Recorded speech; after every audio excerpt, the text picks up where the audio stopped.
தேவ ஜனங்களுக்கு மேய்ப்பெரு இரட்சகருமான இயேசு கிறிஸ்துவின் இனிய நாமத்தில் நல்வாழ்த்துகள்.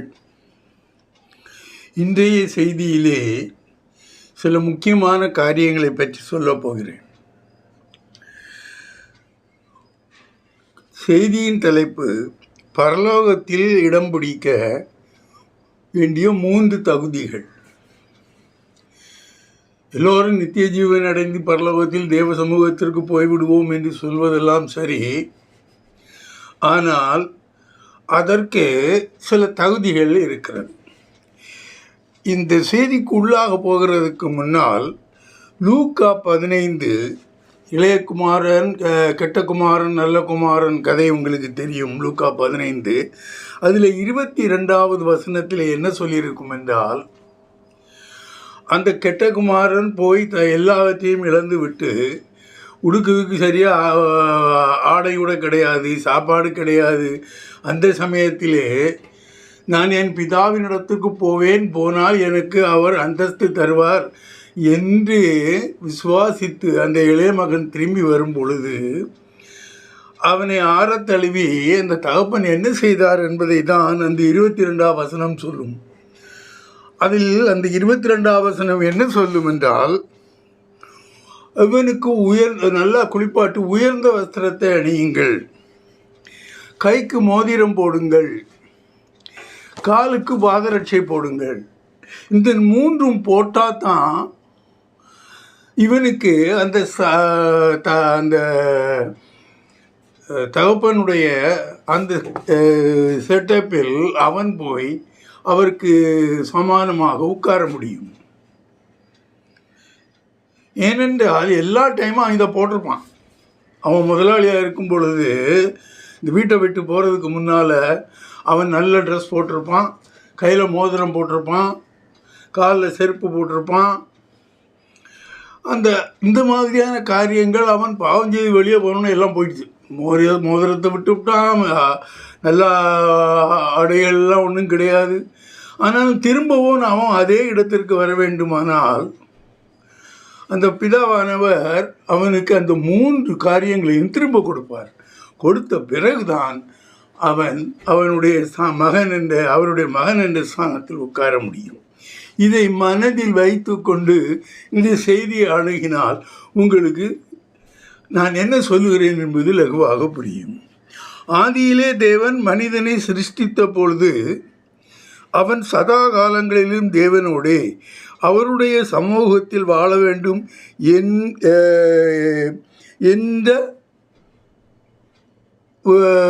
சதா காலத்தில் வாழ வேண்டும் என்பது தேவனுடைய சித்தமாக இருந்தது என்பதை நாம் வேதத்தில் அறிகிறோம். அப்படி தேவனோடு கூட அவன் இருக்க வேண்டுமானால் அதாவது இருப்பதற்கு தகுதியாக அவனுக்கு 3 காரியங்களை கொடுத்தார். ஒன்று,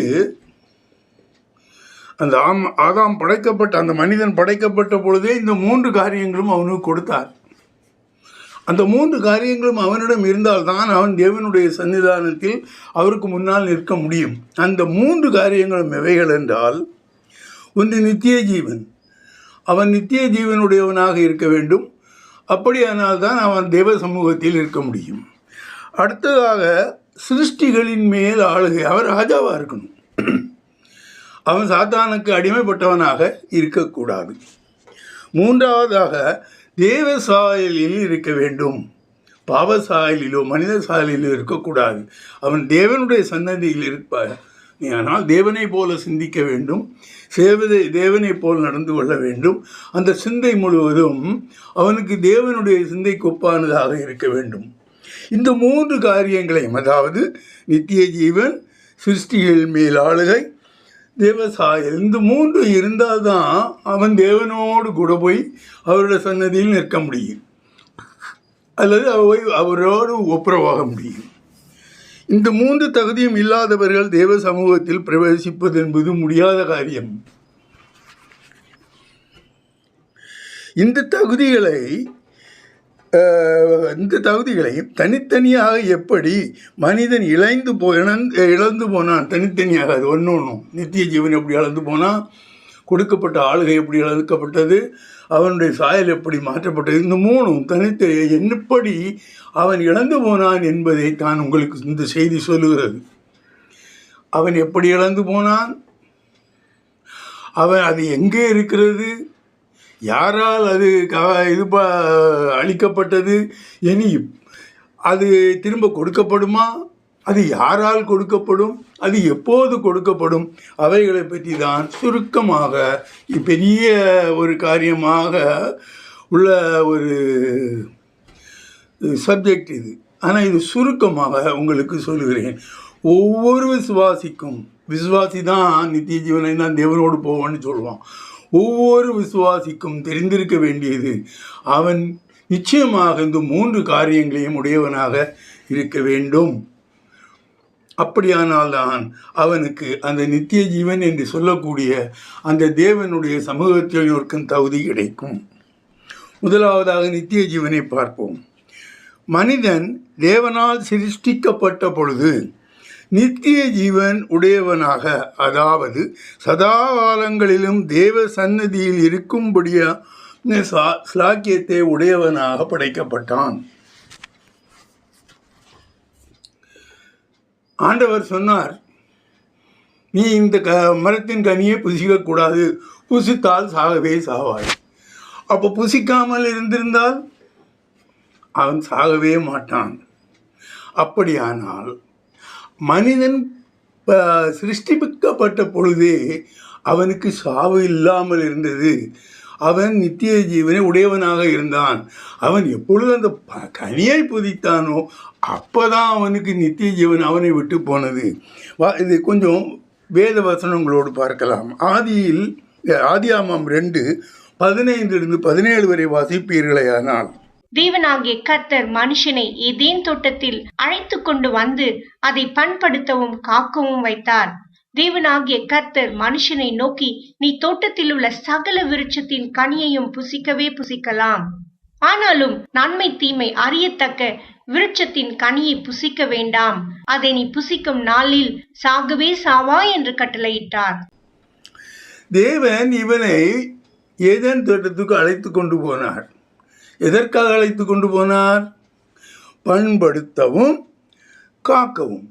அவன் அதை வேலி போட்டு அந்த ஏதேன் தோட்டத்தை பார்த்து கொள்ள வேண்டும். அதுபோல அதை பண்படுத்துவோம். இவன் மட்டும் இல்லை, இவனுக்கு அசிஸ்டண்டாக அவர் ஏதோ தேவதூதர்களை யாரை கொடுத்தா அதை பற்றி நமக்கு இங்கு தெரியவில்லை. ஆனால் இவன் சோம்பேறியாக இருந்திருப்பா மாதிரி தெரியுது.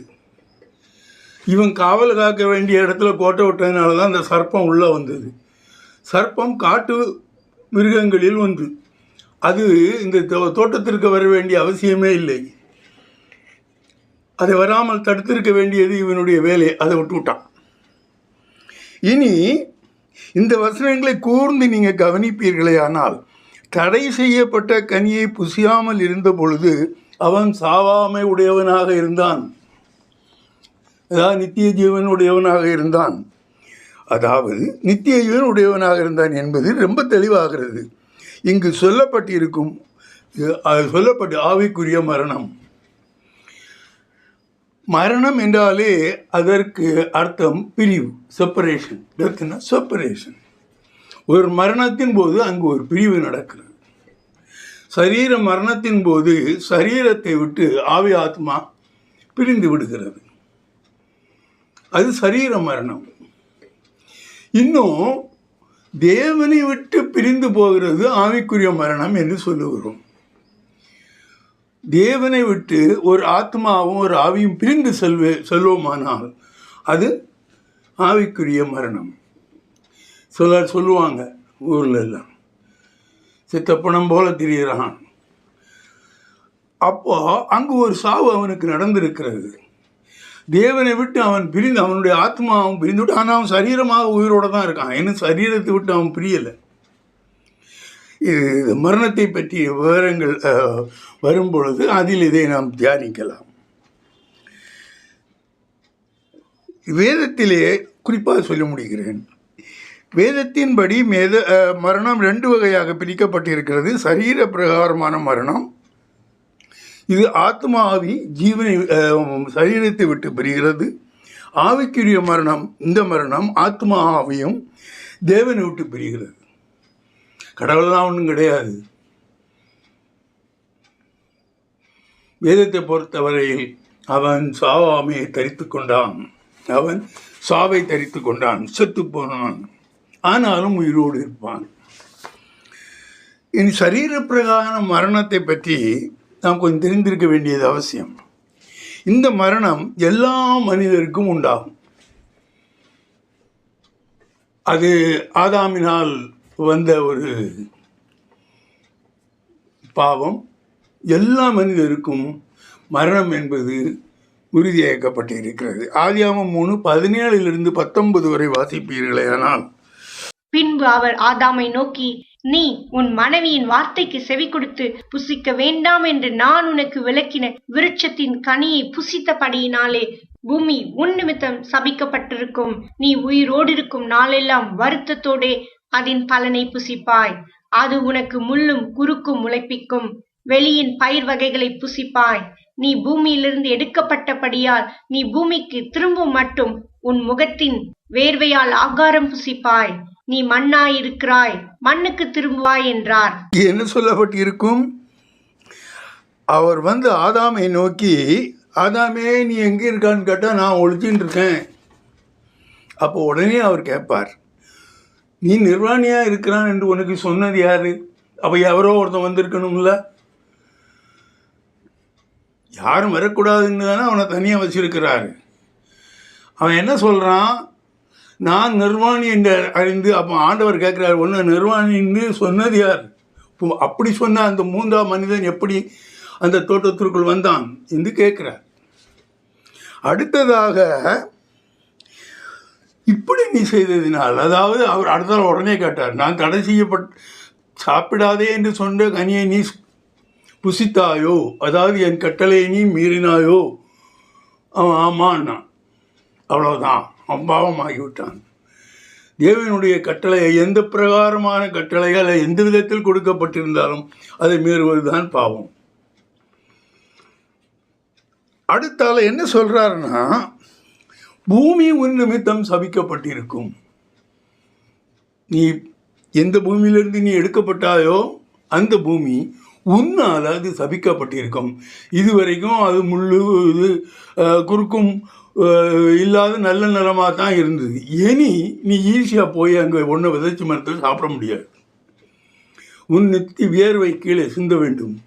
அந்த அளவு நீ பாடுபட்டால்தான் அது உனக்கு பலன் கொடுக்கும். இது ஒரு சாபம் அவனுக்கு கொடுக்கப்பட்டது.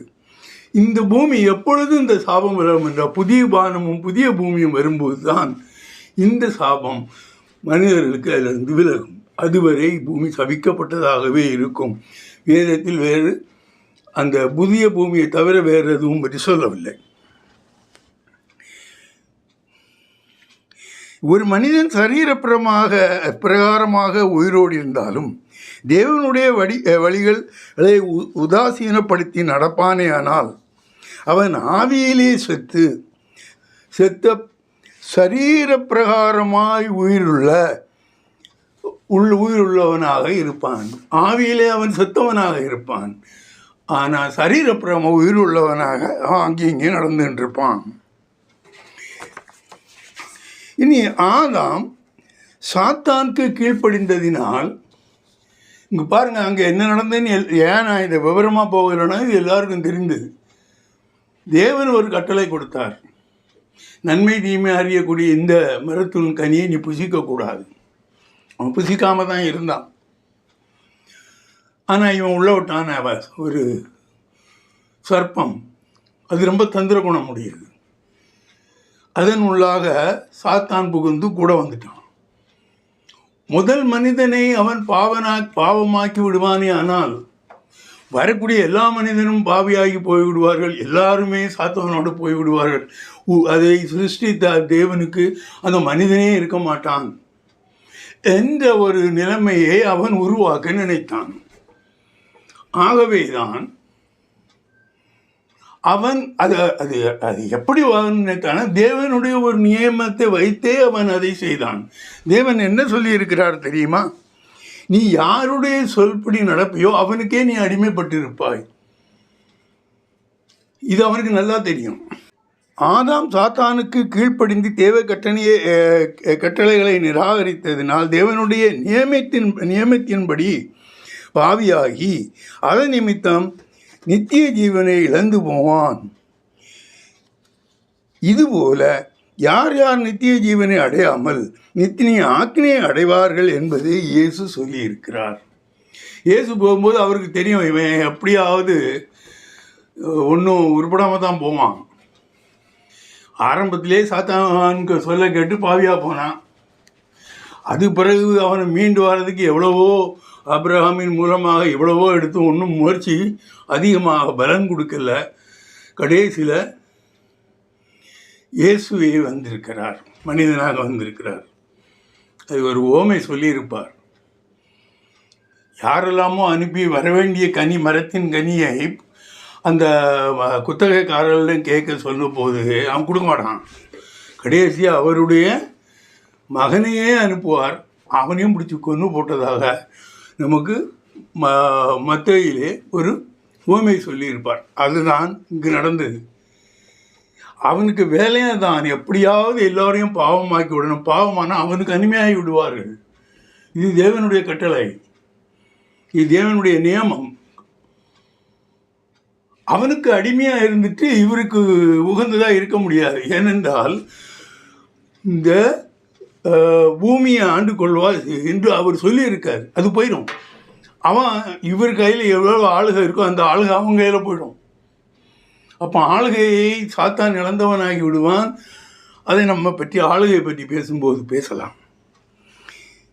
மத்தேயு 25:41-46 வரை வாசிப்பீர்களே. ஆனால் அப்பொழுது இடது பக்கத்தில் நிற்பவர்களை பார்த்து அவர், சபிக்கப்பட்டவர்களே, என்னை விட்டு பிசாசுக்காகவும் அவன் தூதர்களுக்காகவும் ஆயத்தம் பண்ணப்பட்டிருக்கிற நித்திய அக்னியிலே போங்கள். பசியாயிருந்தேன், நீங்கள் எனக்கு போஜனம் கொடுக்கவில்லை. தாகமாயிருந்தேன், நீங்கள் என் தாகத்தை தீர்க்கவில்லை. அந்நியனாயிருந்தேன், நீங்கள் என்னை சேர்த்து கொள்ளவில்லை. வஸ்திரம் இல்லாதிருந்தேன், நீங்கள் எனக்கு வஸ்திரம் கொடுக்கவில்லை. வியாதி உள்ளவனாயும் காலில் அடைக்கப்பட்டவனாயும் இருந்தேன், நீங்கள் என்னை விசாரிக்க வரவில்லை என்பார். அப்பொழுது அவர்களும் அவருக்கு பிரதியுத்தரமாக, ஆண்டவரே, உம்மை பசியுள்ளவராகவும் தாகமுள்ளவராகவும் அந்நியராகவும் வஸ்திரம் இல்லாதவராகவும் வியாதிப்பட்டவராகவும் காவலில் அடைக்கப்பட்டவராகவும் நாங்கள் எப்பொழுது கண்டு உமக்கு உதவி செய்யாதிருந்தோம் என்பார்கள். அப்பொழுது அவர் அவர்களுக்கு பிரதியுத்தரமாக, மிகவும் சிறியவர்களாகிய இவர்களில் ஒருவனுக்கு நீங்கள் எதை செய்யாதிருந்தீர்களோ அதை எனக்கே செய்யாதிருந்தீர்கள் என்று மெய்யாகவே உங்களுக்கு சொல்லுகிறேன் என்பார். அந்தபடி இவர்கள் நித்திய ஆக்கினையை அடையவும் நீதிமான்களோ நித்திய ஜீவனை அடையவும் போவார்கள் என்றார்.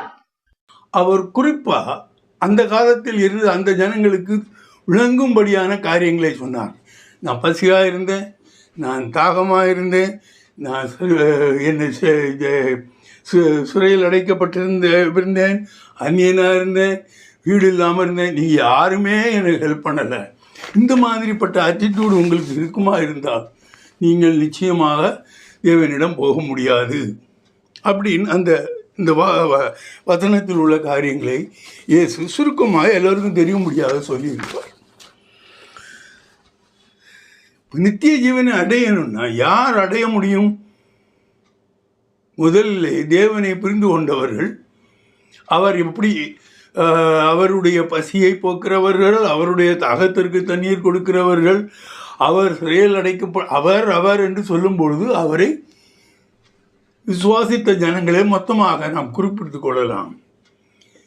இப்போ இந்த காரியங்கள் எல்லாம் நாம் செய்யாமல் இருந்தால் கடைசியில் நான் போகிறேன் அப்படின்னு சொல்லி நித்திய ஜீவனுக்காக போய் நின்றீர்கள்னால் உங்களுக்கு அங்கே இடம் கிடைக்காது. மனிதனாக இழந்து போன நித்திய ஜீவன் இப்போது எங்கே இருக்கிறது? அது எப்போது நமக்கு கிடைக்குமா கிடைக்காதா? நம்ம நித்திய ஜீவன் இல்லாமலே செத்து போயிடுவோமா? நித்திய ஜீவன் இல்லாமலே செத்து போனால் இந்த வேதத்தில் உள்ள சொல்லி வாசிக்கிறதுல எதுவுமே அர்த்தமே இல்லை. நித்திய ஜீவன் இல்லாமல் அந்த நித்திய ஜீவன் திரும்ப நமக்கு கிடைக்கும் என்கிற உறுதி இல்லாமல் இருந்தால் வேதம் வாசிப்பது வேஸ்ட். 1 யோவான் 5:10-12 வரை வாசிப்பீர்களே. ஆனால் தேவனுடைய குமாரனிடத்தில் விசுவாசமாய் இருக்கிறவன் அந்த சாட்சியை தனக்குள்ளே கொண்டிருக்கிறான். தேவனை விசுவாசியாதவனோ தேவன் தம்முடைய குமாரனை குறித்து கொடுத்த சாட்சியை விசுவாசியாததினால் அவரை பொய்யராக்குகிறான். தேவன் நமக்கு நித்திய ஜீவனை தந்திருக்கிறார். அந்த ஜீவன் அவருடைய குமாரனில் இருக்கிறதென்பதே அந்த சாட்சியாம். குமாரனை உடையவன் ஜீவனை உடையவன். தேவனுடைய குமாரன் இல்லாதவன் ஜீவன் இல்லாதவன். இங்கு என்ன சொல்லப்பட்டு இருக்கிறது? உங்களுடைய இந்த குமாரனை உடையவன் ஜீவனை உடையவன். நீங்க இழந்து போன, எப்படி இழந்து போனீர்கள்? சாத்தானுடைய பேச்சை கேட்டு ஆதாம் செய்த பாவத்திலே அந்த பாவத்தின் வழி வந்ததினால் நீங்கள் நித்திய ஜீவனை இழந்து போனீர்கள். அந்த ஜீவன் இப்பொழுது எங்கே இருக்கிறது? குமாரனில் இருக்கிறது. அவர் வெளிப்படும் பொழுது அது உங்களுக்கு தருவார். யார் யார் இயேசு கிறிஸ்துவை விசுவாசித்து நீதிமானாக அவர் ஆத்மா எடுத்துக்கொள்ளப்படும் பொழுது அப்பொழுது அவர்களுக்கு அந்த நித்திய ஜீவன் கொடுக்கப்படும். அந்த ஆத்மா நித்தியமாக இருக்கும். என் இயேசு கிறிஸ்துவை தேவகுமாரன் என்று விசுவாசிக்கிறவன் கெட்டு போகாமல் நித்திய ஜீவனை அடைவான். யோவான் 3:16. தேவன் தம்முடைய ஒரே பேரான குமாரனை விசுவாசிக்கிறவன் எவனோ அவன் கெட்டு போகாமல் நித்திய ஜீவனை அடையும்படிக்கு அவரை தந்தருளி இவ்வளவாய் உலகத்தில் அன்பு கூர்ந்தார். தெளிவா சொல்லிட்டார்கள். யோவான் 3:16 இப்படி சொல்லுகிறது, நீ இயேசு கிறிஸ்துவை விசுவாசித்தால் உனக்கு நித்திய ஜீவன் உண்டு. அவர் 2ஆம் வருகையில் உன்னை தூக்கி ஆத்மா எடுத்து கொண்டு போய் அங்கே பரதேசத்தில் வைத்து உனக்கு இந்த நித்திய ஜீவனை கொடுத்து நீ சதா காலமும் தேவனுடைய சன்னதியில் இரு என்று சொல்லுவார். இனி நீதிமானாகிய ஒருவன் மரிக்கும்போது அவனுக்கென்று நியமிக்கப்பட்டிருக்கிற நித்திய ஜீவன் கிறிஸ்துவுடனே தேவனுடனே மறைந்திருக்கிறது. 2ஆம் வருகையில் கிறிஸ்து வெளிப்படும் போது அது கொடுக்கப்படும். இந்த ஜீவன் கிறிஸ்துவுடனே கூட தேவனில் இருந்து, ஏன்னா அவர் பூமியில் இருந்த சமயத்தில் சொல்லப்பட்டது. அதன் பிறகு அவர் போய் அதை திரும்ப எடுத்துக்கொண்டு வருவார், வந்து உங்களுக்கு கொடுப்பார். கொலோசியர் 3:1-4 வரை வாசிப்பீர்களே. ஆனால் நீங்கள் கிறிஸ்துவுடன் கூட எழுந்ததுண்டானால் கிறிஸ்து தேவனுடைய வலது பாரிசத்தில் வீற்றிருக்கும் இடத்தில் உள்ள மேலானவைகளை தேடுங்கள், பூமியில் உள்ளவைகளை அல்ல, மேலானவைகளையே நாடுங்கள். ஏனென்றால் நீங்கள் மரித்தீர்கள், உங்கள் ஜீவன் கிறிஸ்துவுடனே தேவனுக்குள் மறைந்திருக்கிறது. நம்முடைய ஜீவனாகிய கிறிஸ்து வெளிப்படும் போது நீங்களும் அவரோட கூட மகிமையிலே வெளிப்படுவீர்கள். தெளிவாக சொல்லுகிறார். பூமியில் உள்ளவைகளெல்லாம் மேலான இடத்தை தேடுங்கள். அவர் வலது பாரிசத்திலே இருக்கார். நீங்கள் விசுவாசிப்பவர் வலது பாரிசத்திலே இருக்கிறார். அவரிடமாக அவர் இருக்கும் இடத்தில் நான் இருப்போன் என்று விசுவாசித்து மேலான இடங்களையே தேடுங்கள் என்று சொல்லுகிறார். இனி நித்திய ஜீவன் இல்லாதவனுக்கு தேவ சந்நிதியில் இடமில்லை. ஆதாமும் பாவம் செய்து பாவியாகி பாவ சமீபத்திலிருந்து துரத்தப்பட்டான். எப்படி அந்த ஆதாம் தேவ சமூகமாகிய அந்த ஏதேன் தோட்டத்திலிருந்து வெளியே தள்ளப்பட்டான். ஏன் வெளியே தள்ளப்பட்டான்?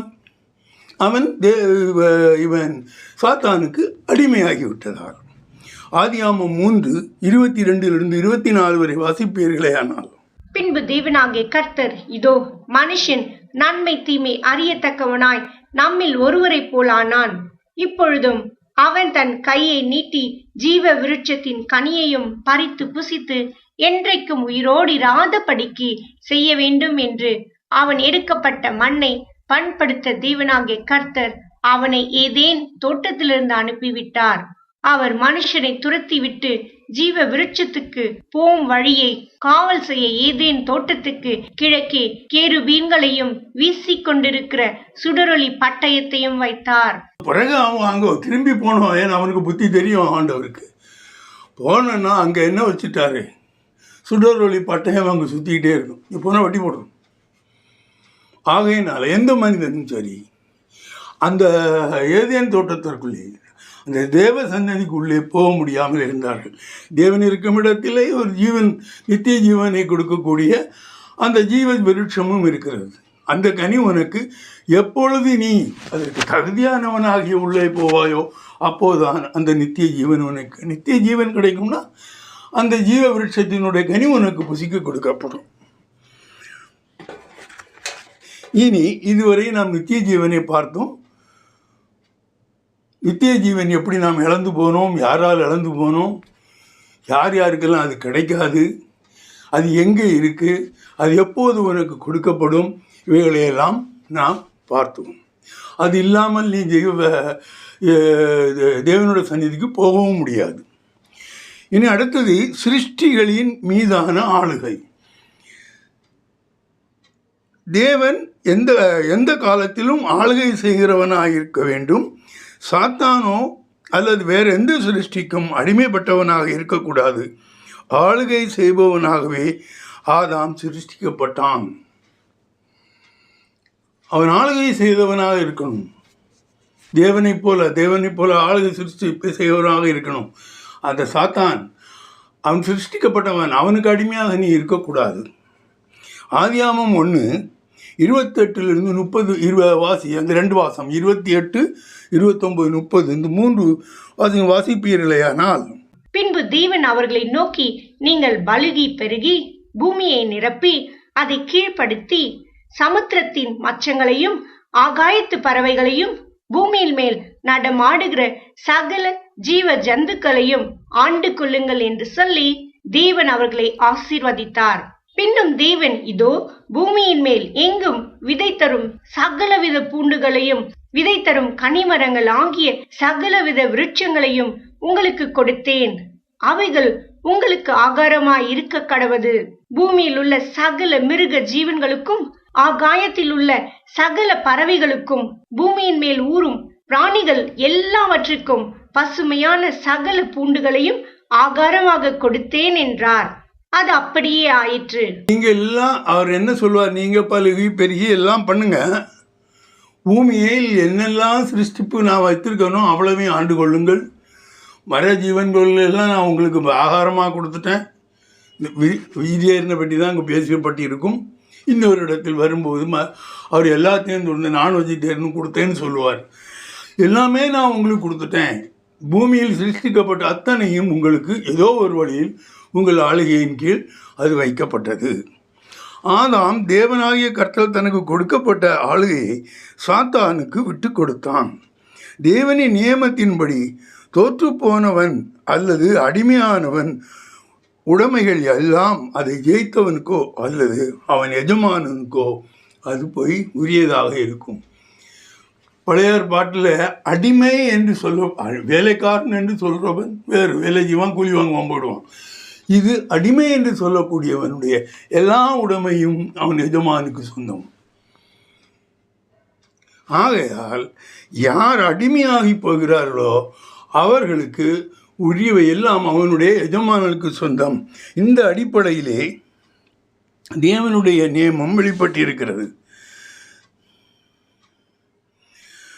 ரோமர் 6:16 மரணத்துக்கு ஏதுவான பாவத்துக்கானாலும் நீதிக்கு ஏதுவான கீழ்ப்படிதலுக்கானாலும் எதற்கு கீழ்ப்படியும்படி உங்களை அடிமைகளாக ஒப்புக் கொடுக்கிறீர்களோ அதற்கே கீழ்ப்படுகிற அடிமைகளா இருக்கிறீர்கள் என்று அறியீர்களா? எப்போது ஆதாம் சாத்தான் ஆகிய சர்ப்பத்தின் ஆலோசனையை கேட்டு கொண்டு தேவனாகிய கர்த்தருடைய கட்டளைகளை உதாசீனப்படுத்தி தடை செய்யப்பட்ட கனியை புசித்தானோ அப்பொழுது அவன் சாத்தானுக்கு அடிமையாகி விட்டான். அவன் அடிமையாகி விட்டான்னு ஆளுக போச்சு அவனுக்கு. இவங்கிட்ட இருந்த ஆளுக எங்கே போயிடும்?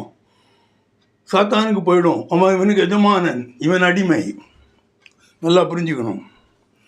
இயேசு கிறிஸ்துவின் சிலுவை மரணத்தால் மனிதர்கள் சாத்தானிலிருந்து விடுதலையாக்கப்பட்ட. இயேசு கிறிஸ்து போகிறதுக்கு முன்னால் சாத்தானிலே எல்லா காரியமும் செய்தார். அப்பொழுது எல்லா ஜனங்களையும் சாத்தான் பிடியிலிருந்து, எப்படி சாத்தான் பிடியிலிருந்து விடுவித்தார்? எல்லாரையும் பாவத்தையும் மன்னித்து விட்டார். பாவம் இருக்கிற இடத்துல தான் சாத்தானுக்கும் வேலை. இப்போ எல்லா பாவத்தையுமே மன்னித்து எல்லாருக்கும் பாவத்தை மன்னித்து விட்டால் அவர்கள் சாத்தானுடைய பிடியில் இருந்து விலகி விடுவார்கள். சாத்தான் அந்த சிலுவையிலே மன்னித்தார். அதன் பிறகு அவனுக்கு இங்கு அதிகாரம் கிடையாது. ஆனால் இந்த விடுவிக்கப்பட்டவர்கள் திரும்பவும் சென்று சாத்தானை அடைத்ததாக நாம் வேதத்தில் வாசிக்கிறோம். அப்படி இருக்கக்கூடாது. வாசியுங்கள் எபிரேயர் 2:14-15.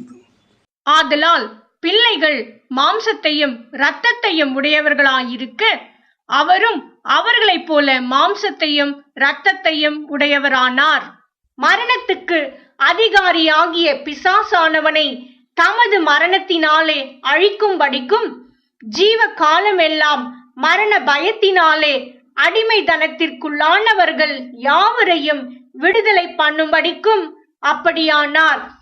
இனி சாத்தான் அதை இயேசு கிறிஸ்துவுக்கு சோதனை செய்யப்பட்ட பொழுது 40 நாள் அவர் உபவாசம் இருந்து அவர் சோதனை அவருடைய ஊழியத்தை ஆரம்பிப்பதற்கு முன்னால் அவர் சோதனைக்கு வந்திருக்கிறார். ஏனென்றால் முதலில் வந்த மனுஷன் ஆதாம் சோதனையில் தோற்று போனான். அதே மாதிரி சாத்தான் சொல்லுகிற ஆண்டவரிடம், ஒரு பாதத்தை அனுப்பி வைத்தேன், இன்னொரு ஆதாமையும் அனுப்பி வையும், நான் இங்கேயே அவனை தோற்கடித்து விடுகிறேன். அது நிமித்தமாக அனுப்பப்பட்டவர் இயேசு கிறிஸ்து.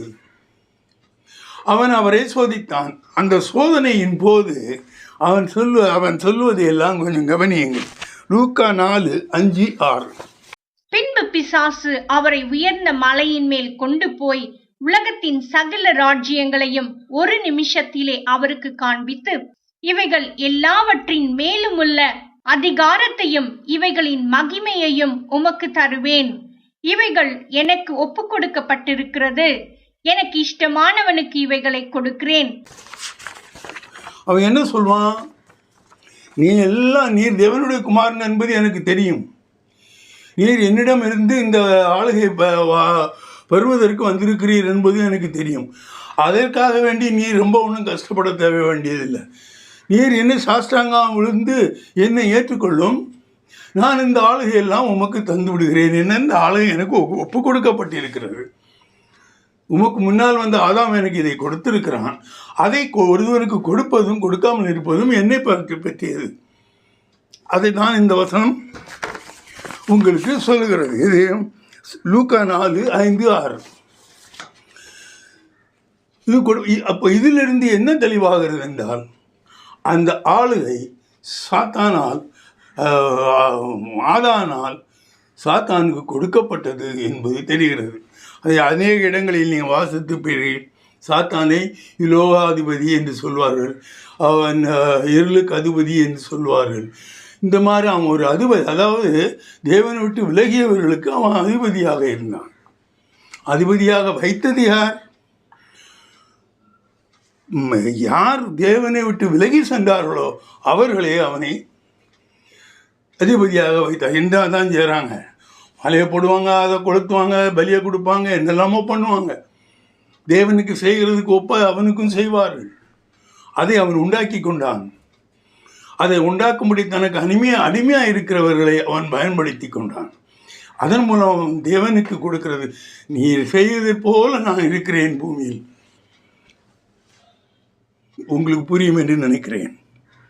இனி ஆதாம் இழந்த ஆளுகை சிலுவையில் இயேசு கிறிஸ்துவினால் அது பறிக்கப்பட்டது. இந்த ஆளுகையை அவர் பறித்து விட்டார். கொலேசியர் 2:15. துரைதனங்களையும் அதிகாரங்களையும் உரிந்து கொண்டு வெளியரங்கமான கோலமாக்கி அவைகளின் மேல் சிலுவையிலே வெற்றி சிறந்தார். துரைத்தனையும் தனம் அதிகாரம் இவைகளை உரிந்து கொண்டு, அதெல்லாம் ஒன்று இருக்கக்கூடாதா குடுன்ற வாங்கி கொண்டு அவனை சிலுவையிலே தோற்கடித்தார். எல்லாம் இவர் பறிச்ச பிறகு திரும்ப ஆகணும், அங்கே வர முடியாது. நாம் தான் அவன்கிட்ட போகிறோம். விசுவாசிகள் தான் அங்கே போகிறாங்க. எவ்வளவு தான் சொல்லுங்கள் விசுவாசிகளுக்கு, அது ஏறாது. அவர்கள் அவனுடைய அந்த சிற்றின்பத்திலே ஊறி போனதினால் அவனோடு திரும்ப போய் அவனை ஏற்றுக்கொண்டு அவனை ராஜாவாக்கி விடுகிறார்கள். இருளின் அதிகாரம், அவனை பற்றி இருள் என்று சொல்லும் வேதம், இருளின் அதிகாரத்தில் நின்று ஆளுகையை கிறிஸ்து ராஜ்யத்துக்கு உட்பட்டு இருக்கிறது. அதை பறித்துட்டு அவர் எங்கொண்டு வைத்தார்? கிறிஸ்துவின் ராஜ்யத்திற்கு உள்ளாக அந்த ராஜ்யத்தையும் அந்த அதிகாரத்தையும் சேர்த்து விட்டார். யார் யார் கிறிஸ்துவின் ராஜ்யத்திற்கு போகிறதுக்கு தகுதியானவர்களோ அவர்கள் அந்த ஆளுகையை பெற்றவர்களாக இருப்பார்கள். கொலோசியர் 1:3. இருளின் அதிகாரத்தில் நின்று நம்மை விடுதலையாக்கி தமது அன்பின் குமாரனுடைய ராஜ்யத்திற்கு உட்படுத்தினவருமாய் இருக்கிற பிதாவை ஸ்தோத்தரிக்கிறோம். இது தெளிவாக யார் யார் தேவனுடைய பிரஜைகளோ அவ்வளவு வெறும் ஆளுகை உடையவர்களாக இருப்பார்கள் என்பதை தெளிவாகிறது. அப்படியானால் ஆளுகை கொடுக்கப்பட்டது. ஆளுகை அந்த சாத்தானால் நம்மிடமிருந்து பிடுங்கப்பட்டது. இயேசு கிறிஸ்து அதை அவனிடமிருந்து பிடுங்கி அவருடைய ராஜ்யத்திலே வைத்து விட்டார். யார் யார் தேவனுடைய பிரஜையாகி போகிறார்களோ அவர்கள் அந்த ஆளுகையை பெற்றுக்கொள்கிறார்கள். அடுத்ததாக 3வதாக, ஆதாம் சிருஷ்டிக்கப்பட்ட பொழுது தேவ சாயலாக சிருஷ்டிக்கப்பட்டான். அது எல்லோருக்கும் தெரியும்.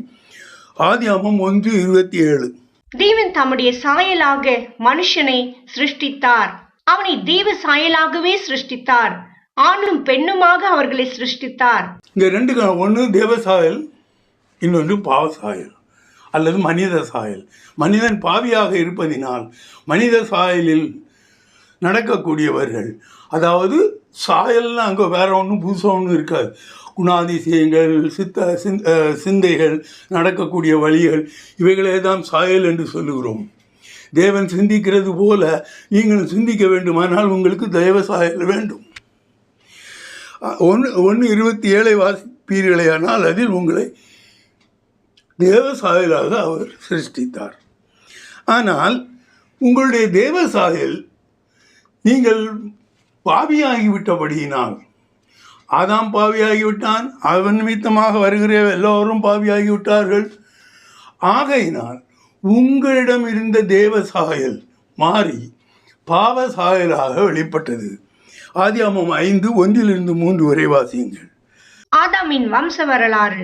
தேவன் மனுஷனை சிருஷ்டித்த நாளிலே அவனை தேவ சாயலாக உண்டாக்கினார். அவர்களை ஆணும் பெண்ணுமாக சிருஷ்டித்து அவர்களை ஆசீர்வதித்து அவர்களை சிருஷ்டித்த நாளிலே அவர்களுக்கு மனுஷர் என்று பெயரிட்டார். ஆதாம் 130 வயதான போது தன் சாயலாக தன் ரூபத்தின் படியே ஒரு குமாரனை பெற்று அவனுக்கு சேத் என்று பெயரிட்டான்.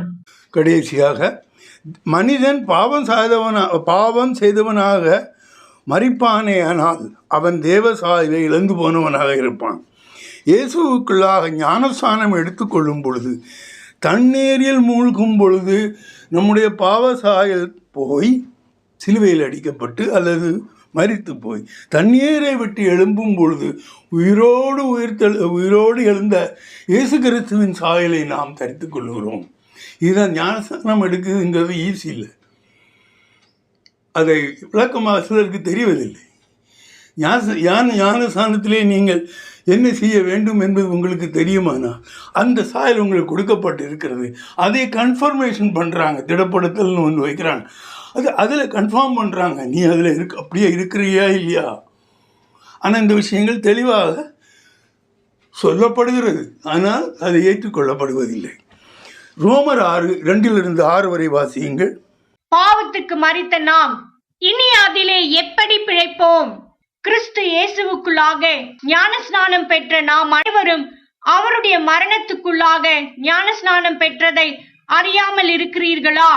மேலும் பிதாவின் மகிமையினாலே கிறிஸ்து மரித்தோரிலிருந்து எழுப்பப்பட்டது போல நாமும் புதிதான ஜீவனுள்ளவர்களாய் நடந்து கொள்ளும்படிக்கு அவருடைய மரணத்துக்குள்ளாக்கும் ஞானஸ்நானத்தினாலே கிறிஸ்துவுடனே கூட அடக்கம் பண்ணப்பட்டோம்.